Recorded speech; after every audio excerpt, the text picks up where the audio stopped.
Happy birthday, Derek. Happy birthday. How does it feel to be 40, youngster? We hope you have a great 40th birthday. Say hi to everybody. We love you. Hey Derek, happy 40th birthday from sunny Nice. I remember the first time I met you. I was at your parents' house for a weekend. You were just a few weeks old. You were the smallest thing, really unbelievable. Your dad, as he does in the morning, was reading in his chair. I was studying for my finals for my undergrad, and it was just really nice to first come across you then. Had no idea what would come in the next years, but I think you've lived life to the fullest already, and you've got many adventures ahead of you. Hopefully a few of these we can do together, but really proud of all the accomplishments and everything that you've done so far. So have a great day with friends and family, and look forward to seeing you hopefully later this year. Take care. Bye-bye. Happy birthday, Derek. We are sacrificing so you could have a great party. Have a great time. Bye. Happy birthday, Derek. Happy birthday, Derek. 40 years old. I can't believe you're 40 years old. It's amazing. Time flies, doesn't it? I just remember all the fun things we've done together, and so happy that were able to see you grow up, and I know that you have done incredible things since we all live together in the neighborhood, but we know that you're happy, you have a beautiful family, and we just want to wish you the best. And we're eating your favorite food, chicken fingers. Remember how good those taste? I know this is your real wonderful. favorite. In your heart, you still love this. I know you do. Have a bite. Happy birthday, Derek. Happy birthday. Wish we could be there with you to celebrate, but enjoy it. It only happens once. Bye.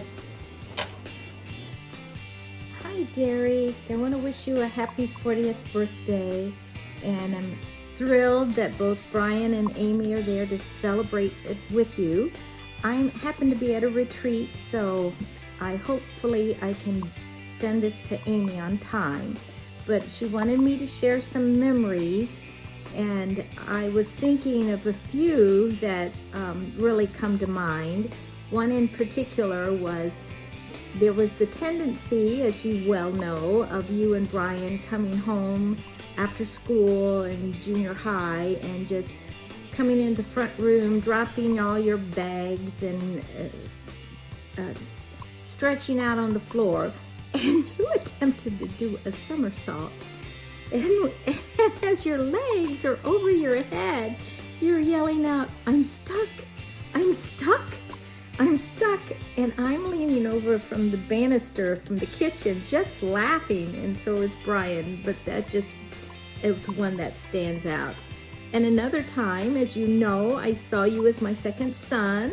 I had the Dr. Pepper in the refrigerator. You knew the key to get into our house, but I was taken by surprise coming in one day from the grocery store and seeing you at the piano. Nobody else was home but you. And the last one is one of when you and Brian learning to work through your conflicts, and me trying to teach you how to mirror and validate and share feelings, and then to find out later that was an asset for you and Angela, seeing that you could communicate well.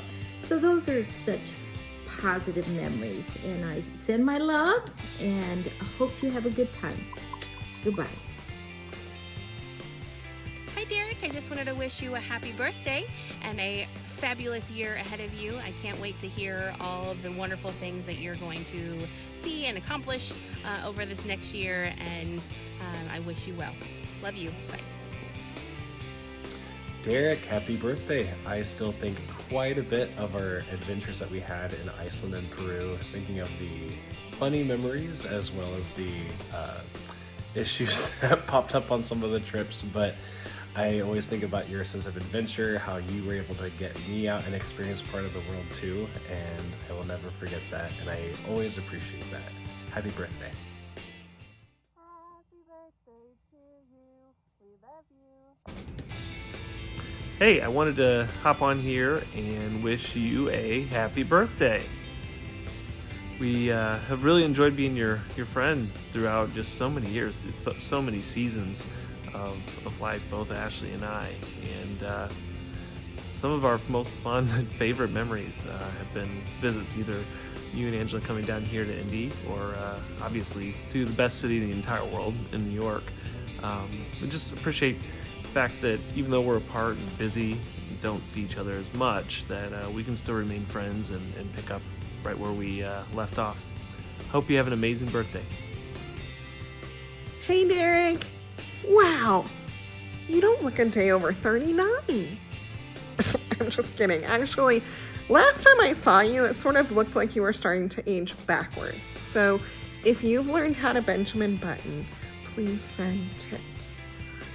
But in all seriousness, you know, two things I have always admired about you are your sense of self and your sense of adventure. And with all that you have accomplished in the last 40 years, I can only imagine what's going to come of the next 40. And I am really looking forward to watching that and hopefully participating in some of it. But, you know, it's fun to talk to Jackson. He's at that age now where I get to share some slightly mischievous stories from when we were kids. And whether it's the throwing rocks at my window in the night and waking up my dad, or a Nickelodeon slime party, or the endless number of pranks that we pulled on each other and our friends. It has been a lot of fun to share those stories with him. But one of the coolest things is when he came home the other day saying that he and another boy at school had decided that they were going to call each other brothers. And I am so psyched that he is at the age now where he can start to grasp what that means. And I am really looking forward to explaining to him how two only kids found siblings in each other and teamed up with a brother-sister duo to make a chosen family of 4. And all of the warmth and beauty that brought to my life. And I just want to thank you for that. And I'm not getting emotional at all. So happy birthday, brother. And I look forward to celebrating many more with you. Hey, big brother. Happy birthday. Coming to you from Boston. I don't know if you can see, I'm downtown now. Can you believe you're 40? I can't believe it. I'm really excited to celebrate you today and this weekend. And you've been such a big part of my life. And there's so many memories I could go through, so I'm gonna have to be quick and just hit some highlights. So I have to start with Boston since I'm here. I think you've visited me many times, which is awesome, over the years in the city. We, of course, have the infamous Codzilla experience, which ended up being way more fun than either of us expected, and really cheesy, but we ended up being into it. I'll also never forget kayaking in Maine when we came across all those seals and they jumped into the water and they were like swimming all around us, and it felt like such a magical experience. You know, you've visited a number of different sites here and in Maine. We've had lobster rolls in many places. I think I met Angela in Maine on one of those visits. But we've also met up in England twice, which was really fun. One time when I was studying abroad and you came to hang out with me, and the other time we both just happened to be in London at the same time, which I think is a really cool part of how all of your travels have inspired me and continue to inspire me. Hopefully you can hear me okay. There's a lot of background noise. But I am just so grateful for the ways that you've been a presence in my life, and I have so many positive memories, and I look forward to many years ahead. Happy birthday, bro. Hey, buddy. Happy 40th birthday. There's so much that I could say right now, but since I have been one of the people you've known the longest, I thought I'd use the opportunity to just look at a few snapshots of your life from the time that we were young kids to now, to think about how in the world you went from there to here. Let's go back to Edisto Island. You remember that trip? The two of us were just barely teenagers. We'd never had any real relationships with girls. Life was new and exciting, and we thought we were so smart even though we knew nothing.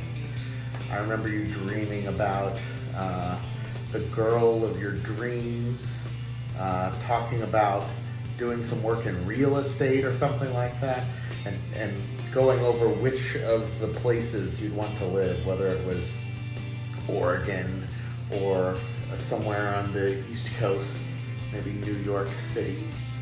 I remember thinking about those things, but also thinking in the back of my head, this is crazy, you know, like we have no idea what it means to be in this kind of world. Now skip ahead to the summer of sales. I'm talking about the summer of 2004. Both of us had miserable sales jobs. I began my window selling stint then, and it was your second year working for Cutco, in which you managed a small business and basically spent 12, 14-hour days trying to train people to sell Cutco knives so that you could ultimately make a loss that summer. It was exhausting. Nick and I were legitimately concerned about you there for a bit. But we came out of that learning something. We picked up some skills.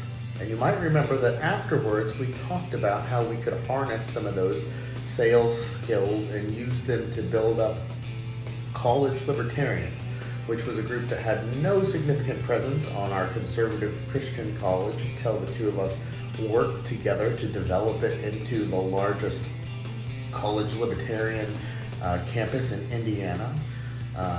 Of course, shortly after that, your economic views matured and you were no longer libertarian, so all of that is moot.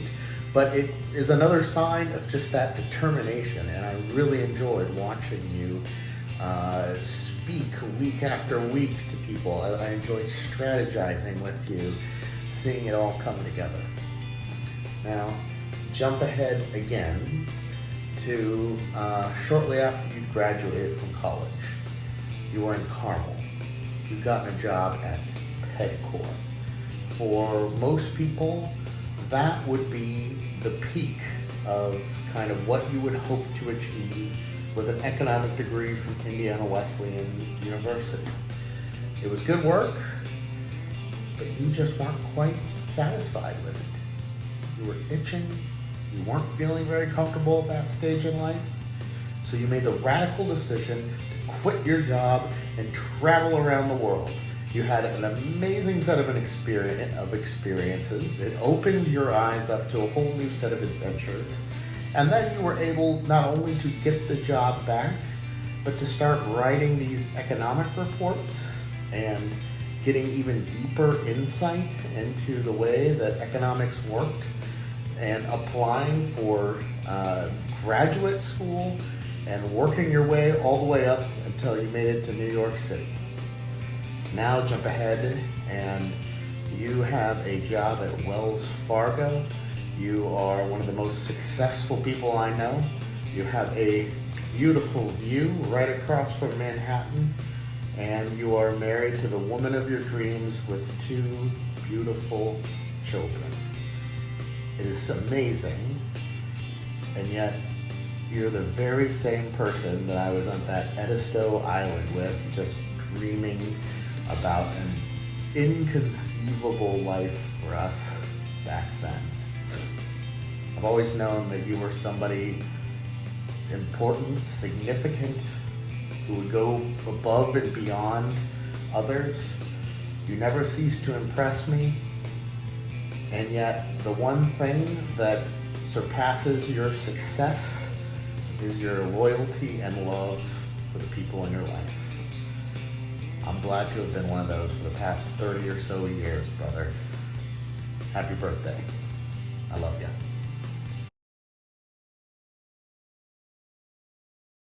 Hey buddy, it is your 40th birthday and I can't be there to celebrate, which is a bummer. But instead I decided to kind of talk my way through my 40 most favorite Derek Riemenschneider related memories. I've grouped these loosely into some different categories, and the first of which is obviously high school. So as I started making this list, I couldn't skip the time that we met, right? We were both late for that marching band meeting, and I remember talking, multiple times later about how we both left that meeting thinking that the other person was kind of a D-bag, and I just think it's hilarious, that's how our friendship started. Number two is, I'm pretty sure you were wearing that orange pullover then, and don't let anyone talk you out of it. That thing was awesome. And you were really sort of a fashion icon back then. I mean, whether it was Curve or Adidas shoes or leather jackets, you really set the pace for me, at least in high school. So thank you so much for that. Of course, you were my ride a lot of times back then because I didn't get my license until later. And so number three is not necessarily the rides, but the music. Obviously, we listened to a lot of Linkin Park, and remember that Extreme Days song? That was a good one. But I think the best one I can really pinpoint is Baby Got Back. It was on some soundtrack, I think, and we listened to that song an obscene number of times. So I still think of you whenever I hear it. And speaking of thinking of you, anytime I go to Taco Bell, because obviously we went to Taco Bell a ton in high school and college, even later on, just go to Taco Bell all the time. That was such a fun memory. Speaking of things that we did all the time, we watched a lot of movies, right? Dude, Where's My Car, Monty Python, Rounders later. But my favorite part of that memory is you falling asleep, in the first 20 minutes of every movie. So I hope you still do that. In high school, I don't know if you remember this, but number 6 is, I think it was senior year, maybe junior year, we had kind of a late lunch, and so we would just skip lunch and then go to your house and eat fettuccine Alfredo. So I think we were just cheap or something, I'm not sure, but thank you, Dan and Becky, for funding our lunch that year. And speaking of cheap, number 7, one year for Christmas dance, instead of taking our dates out, we cooked for them. Which was super fun, obviously, but I think it was directly related to us being cheap. Number 8 on the list is the time that you and Matt decided that you were going to enlist to get free college and then try to talk me into it. I think there was a similar conversation that you two had hatched around buying motorcycles. I'm glad none of those things happened. I wouldn't have made it.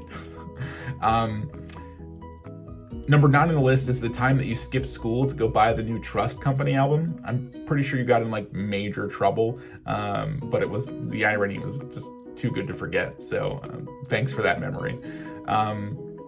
Speaking of great memories, there was the time that we set your lawn on fire, right? Trying to see, because it was an oil mixed gas, and we lit it on fire. And then when your parents were trying to sell the house, all the shapes that we made were burned into the lawn. Sorry, Dan and Becky, for that. But it's just a great memory. But I think that my as I was thinking about this, I think my favorite memory from this high school area is after the accident. You came and picked me up one night. We went to a bonfire at Andy Kassler's house, and I was scared and nervous because I think it was the first time I was really kind of out after that. But I remember you just come on, man, let's go. And you really pushed me there, and in a lot of areas, frankly, but I really appreciated that. This next section is called Dumb Stuff with Cars. So as you may recall, number 12 on the list is the time we were making a Jackass video for church, and I don't know where that ever went, but there was some really comedic gold on there. Not the least of which was me trying to do a dumb bicycle trick and falling over the handlebars and ultimately breaking both of my elbows and tearing the labrum in my left shoulder. I remember coming back and going, hey, I think, because my parents weren't home, it's hey man, I think I need to go to the hospital. And you're okay, I'll take you, but I have to poop. So about 20 minutes later, we ended up going to the hospital. But I do remember after that, we did go to Taco Bell. So it's the cure for basically anything. All right, speaking of dumb stuff with cars, I don't know if you remember doing this, but like, we used to do this thing where we would like push the doors open. Like we just like prop them open with our feet and drive a little ways. I don't know why we did that. It was often that we would do it with people in the car. Again, as I was thinking about the whole cars thing, it became a theme, and that was one of the memories that I had. Another memory, 14, is the time, I think the van, we borrowed your mom's minivan, and it was loaded with like band equipment because we were going to a show, and you ran over a parking barrier and kind of like crumpled the exhaust. I don't know how much that cost to repair. I can't imagine it was cheap. Again, this is like a Dan and Becky apology video at this point for all the dumb things that we did. But I remember like the best part of that was like, because you crumbled the exhaust, it was like feeding back into the car. And so we had to like open the windows. I think it was the middle of winter, and we're like dry, it was raining or something. I can't remember, but like, I just remember the windows being open because there was so much exhaust smell in the car. So a good one. And in high school also, I don't remember this, number 15, we used to bump into each other. Do you remember this? Like we would like, if it was Jordan or me or you or whoever, we would just like at a stoplight or a stop sign, just like run into the other person. I don't know why we did that, but it was always hilarious. And there's so much more I could have added in this section, but I was trying to stick to 40. So the last one here, number 16, it was in college, I think. Like you called me one night at like 11 o'clock. I think you were driving back to school from home, and I had to like come help you change a tire. I just think it's funny. There's no context other than that. I don't know if you remember it, but I had to go like help you change a tire in the middle of the night. It's funny. All right, so the next section is the band, and we could have slotted that minivan parking barrier incident into this one, but I think back to like the origins of that, and I think it was like sophomore year, we were gonna jam, right? You had a drum set in your basement, and I brought over my guitar. I think it lasted all of 15 minutes maybe, because I can't imagine we were any good, but we had fun with it, right? And it became something, that we had, a lot of fun doing after that. It was kind of a mediocre drum set that you had, right? So number 18 on the list is the time, I don't know if you swiped your credit card or what, but you bought a drum set on eBay that was like, I don't know, several $100s. It was a good deal. You were able to flip some things and, being entrepreneurial, make your money back. But yeah, I'm pretty sure you got in kind of big trouble for that too, because you didn't really tell your parents before you did it. So yeah. There was a time that you wrote a song for the band. I don't know if I don't even remember what the song was. But like, I remember Derek Hammerstein sitting there trying to like help you nail down the part. And it became one of the songs that we played a ton of times and went on the album that we recorded. But number 20 on the list here is the time that when we were recording the album, like you went into this whole like spoken word intro thing that was really cool. But I remember you were just super proud of it and were like, hey, come check this out or whatever. So it was really awesome. And then number 21 on the list here in the band is winning Battle of the Bands. I think we kind of rigged it, but it was a great memory for me to like, say that, we won a Battle of the Bands at the Post. So that was a lot of fun. Now we're getting to the good stuff, right? So this next section is spring break. My favorite memory of this one is the time Aunt B got mad at us, like passive aggressively, for sitting on the couch and like the furniture, and we didn't take any of the hints. But that was a great spring break, cruising around Lauderdale in her Volkswagen Bug, I think it was. So just super fun. I think it was a different trip, but there was a time that we all went to kind of like I think it was the roommates, we all went to like this super nice dinner spot, and we didn't realize that the refills weren't free. So we had like, I don't know, 50 Cokes or something, and every one of them was like $3 or $4. So I think we had to chip in and help pay that back. But again, sorry, Dan and Becky, super, super sorry about everything. I don't have too many like good drinking stories. So number 24 on the list is the time that we got kind of wildly drunk and you forgot your credit card at the bar. So we had to like drive back, and Brian was the designated driver. He's a touch swervy. That was a fun trip all around. But yeah, like I said, I don't have a lot of fun drinking stories, but you're at the center of pretty much all of them. So thanks for that. And another time on spring break, number 25, is you getting a tattoo. I got to go with you for that. I vaguely recall you explaining the Sumerian script, to the tattoo artist. But super fun. I was, again, like very impressed, to go do that. Steph keeps peer pressuring me and getting a tattoo. I don't have any yet, so anyway, we'll see. But this next section is college. Obviously, playing poker for chores has got to be on the list. I still tell people about that when I talk about poker. And I think this is probably something that everybody did, but I still think it's funny, and I think back to when we were, sit 4.5 feet apart from each other and, chat via instant messenger. I just think that's super funny. And speaking of instant messenger, there was a time I was over, in Alyssa and Steph's room, I think, and I think she told you that I was there, and I don't remember the exact phrase, but I remember her going something to the effect of, Nick, Derek says that his lions miss you. She had misread loins. You're only tangentially involved with that story, but it's still super funny to me. Lions, anyway, yeah. We were also, I kind of, number 30 on the list, I got you into Need for Speed Underground for a while. I don't know if you remember that. Obviously, you'd had your Roller Coaster Tycoon days, but we got into Need for Speed. And there was an artist on the soundtrack for that game. His name was Andy Hunter. And I remember at one point, out of the blue, I think it was, you were just like,